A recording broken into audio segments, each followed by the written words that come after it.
60টি বর্জনীয়র 1 number, বিলম্বে ইফতার করবেন না কখনো। 1 নাম্বার, দেরি করে ইফতার করা নিষিদ্ধ। ইহুদি। আসসালামু আলাইকুম। রমজান মাসে যে 60টি বর্জনীয় কাজ আছে ইনশাআল্লাহ প্রিয় শাইখ মিজানুর রহমান আজহারির কাছ থেকে জেনে নিই, এবং ভিডিওটা ভালো লাগলে অবশ্যই লাইক কমেন্ট শেয়ার করবেন, আর ইউটিউবে দেখলে সাবস্ক্রাইব করবেন। ইনশাআল্লাহ চলুন দেখে নিই।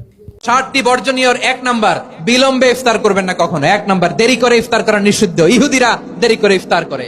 লা ইয়াজালুন নাসু আলা খাইরিন মা আজ্জালুল ফিতরা। বিশ্বনবী বলেছেন, এই উম্মত যতদিন আগে আগে ইফতার করবে, এই উম্মতের কপাল থেকে কল্যাণ কেউ ছিনিয়ে নিতে পারবে না। চিল্লায় বলেন ঠিক কি না? আজানের জন্য বসে থাকবেন না, সময় দেখবেন। স্থানীয় সময় যখন সূর্যাস্ত হওয়া মাত্রই বিসমিল্লাহ, খেজুর খেয়ে ফেলবো। পারবেন তো নাকি দেরি করবেন?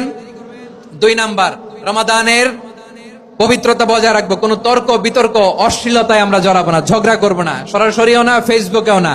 করবেন কেউ গালি দিলে বলবেন ইন্নিমরুন সায়েম, আমি রোজাদার।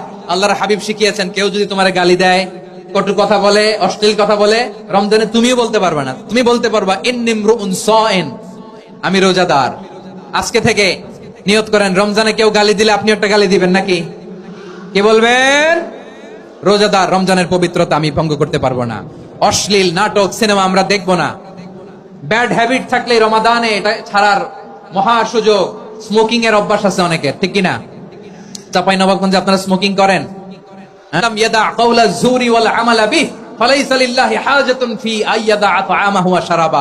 যে রমজানে মিথ্যা কথা, মিথ্যা কাজ, মিথ্যা সাক্ষী ছাড়তে পারে নাই, তার না খেয়ে থাকা, উপবাস থাকা দিয়ে আল্লাহর কিছু যায় আসে না।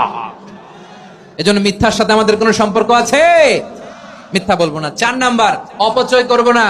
ইন্নাল মুবাযযিরিনা কানু ইখওয়ানাশ শায়াতিন ওয়া কানা শাইতানু লিরাব্বিহি কাফুরা। অপচয়কারী শয়তানের ভাই। আচ্ছা, যে শয়তানের ভাই ও নিজেও আরেকটা কি? শয়তান। যে শয়তানের ভাই ও নিজেও আরেকটা কি? অপচয় করব না। ইফতারি করতে যে আমরা অনেকে অপচয় করি, এগুলো করবেন আপনারা না। অপচয় করব না। 5 নাম্বারে, রিয়া, লোক দেখানো ইবাদত আমরা করব না। লোক দেখানোর জন্য নামাজ, রোজা, জিকির, তেলাওয়াত, দান সদকা এগুলো করলে আল্লাহর দরবারে এগুলো কবুল হবে? বিশ্বনবী বলেন, দাজ্জালের ফিতনার চেয়ে একটা বড় ফিতনার ভয় আমি করি, সেটা কি? আর রিয়া, শো অফ মেন্টালিটি, লোক দেখানো মানসিকতা। এটা থেকে আমরা বিরত থাকবো ইনশাআল্লাহ। 6 নাম্বার, অনেক গুরুত্বপূর্ণ। ব্যবসায়ী ভাইয়েরা, ব্যবসা করেন কারা কারা? হাত তুলে দেখান তো আমারে। মাশাআল্লাহ, হাত নামান। ব্যবসায়ী ভাইয়েরা, অনেক অসাধু ব্যবসায়ী আছে, রমজান আসলে নিত্য প্রয়োজনীয় পণ্যের মূল্য বৃদ্ধি করে দেয়।